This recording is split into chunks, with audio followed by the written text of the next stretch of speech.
사랑하는 성도 여러분, 그리고 진리를 찾는 모든 분들께 하나님의 은혜와 평강이 함께 하시기를 기도합니다. 오늘 우리는 기독교 신앙의 핵심이지만 때로는 가장 큰 오해 속에 가려져 있는 한 분에 대해 이야기 나누려 합니다.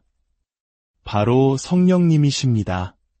본격적인 이야기에 앞서 잠시 여러분의 마음을 모아주시길 부탁드립니다. 만일 오늘 나누는 이 말씀이 여러분의 마음에 울림을 준다면 이 은혜를 주변의 다른 이들에게도 전해주십시오. 여러분이 눌러주시는 좋아요와 구독은 저희가 이와 같은 귀한 콘텐츠를 계속해서 만들어 나가는데 큰 힘이 됩니다. 이 나눔의 행위를 통해 하나님의 축복이 여러분의 삶에 더욱 풍성히 임하시기를 소망합니다.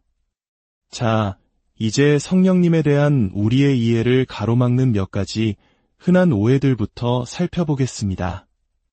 가장 첫 번째 오해는 성령님을 인격체가 아닌 어떤 비인격적인 힘이나 에너지로 여기는 것입니다. 많은 사람들이 성령님을 그분이 아닌 그것으로 지칭하곤 합니다. 마치 영화 스타워즈에 나오는 포스와 같은 추상적인 능력으로 생각하는 것이죠. 하지만 성경은 분명히 증언합니다. 성령님은 성부 하나님, 성자 예수님과 완벽하게 동등하고 영원하신 삼위일체 하나님의 한 위격, 즉 살아계신 인격체이십니다. 그분은 지성, 감정, 그리고 의지를 가지고 계시며 우리와 깊은 관계를 맺기 원하십니다.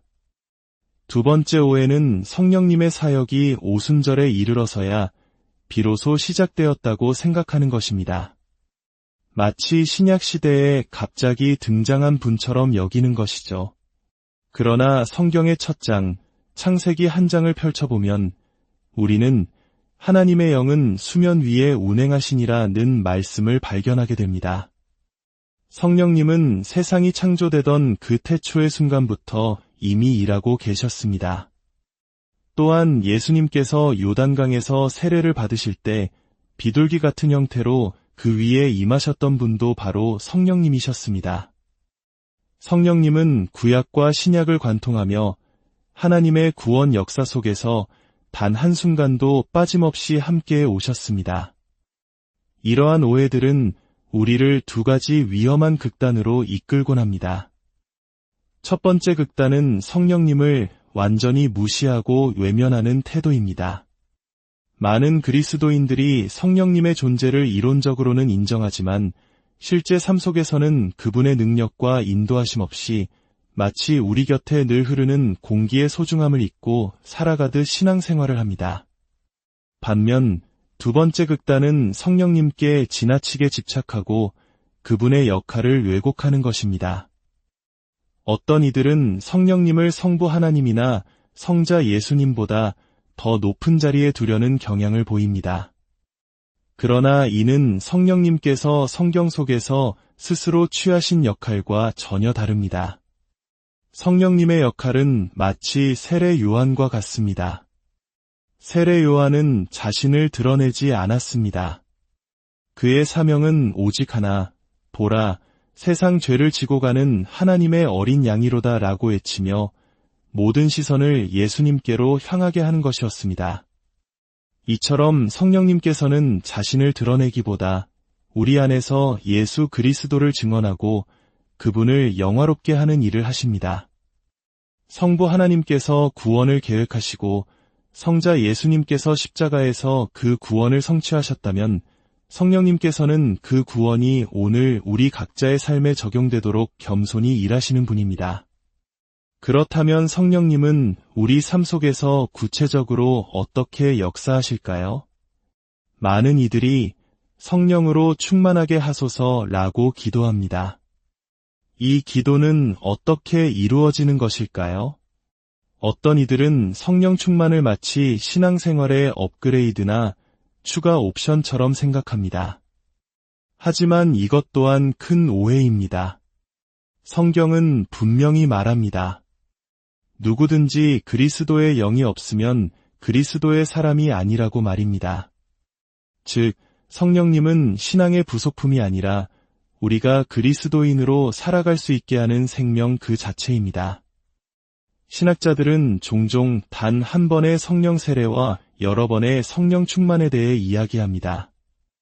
우리가 예수 그리스도를 구주로 영접하는 순간 우리는 성령으로 세례를 받아 그리스도의 몸의 일부가 됩니다. 이것은 단 한 번 일어나는 사건입니다. 그러나 성령 충만은 우리의 신앙 여정 가운데 계속해서 필요한 경험입니다.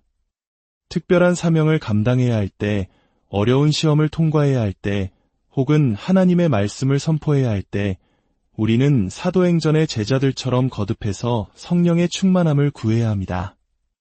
성령님께서 주시는 은사들은 우리가 가지고 노는 장난감이 아니라 교회를 세우고 이웃을 섬기는 데 사용해야 할 도구입니다.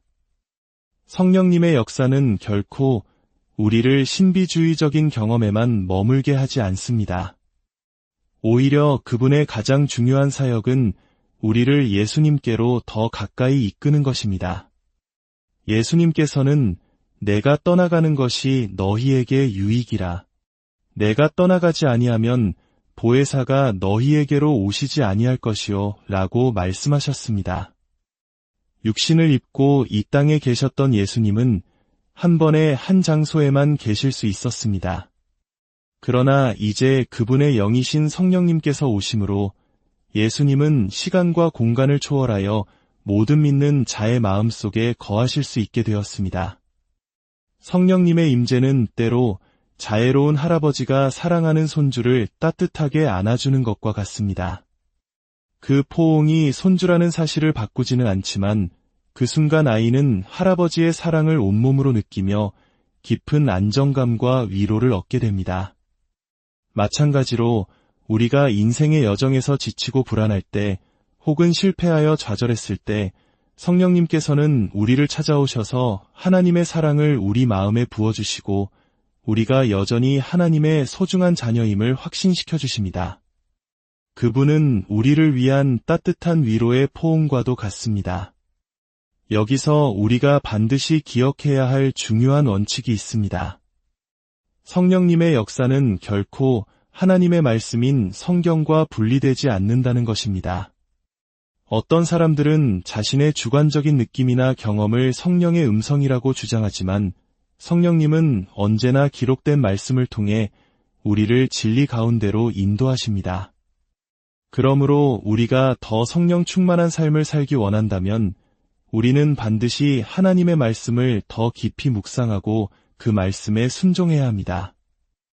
에베소서에 성령의 충만을 받으라는 명령과 골로새서에 그리스도의 말씀이 너희 속에 풍성히 거하게 하라는 명령은 동전의 양면과 같습니다.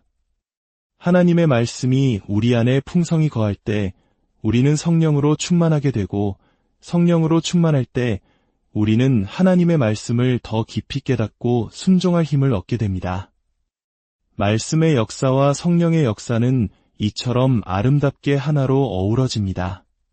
결국 우리가 성령님, 제 삶에 더 충만히 임하여 주십시오라고 기도하는 이유는 무엇일까요?